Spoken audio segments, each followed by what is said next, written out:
Okay, so our structure is H2CO, and in order to find our valence electrons, we look at the periodic table.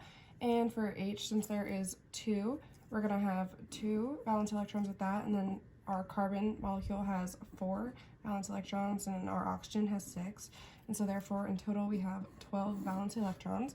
And so we're going to put C in the middle to form our structure, and then we'll have H on our sides.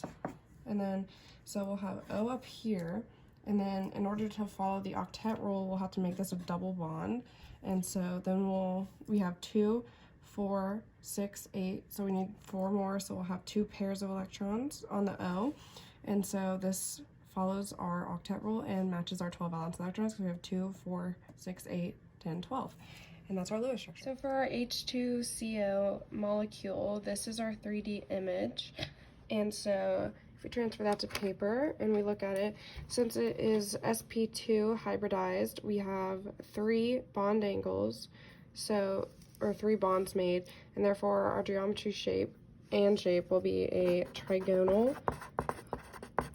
planar,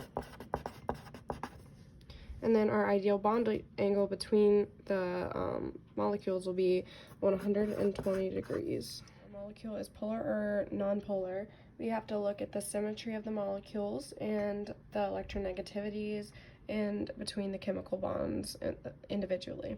And so if we look at this H2CO molecule, we see that they all have a symmetry of a 120 angle bond in between them. And then our carbon and oxygen atoms have a high electronegativities, and also our chemical bonds individually have high polarities. Therefore, our H2CO molecule is polar.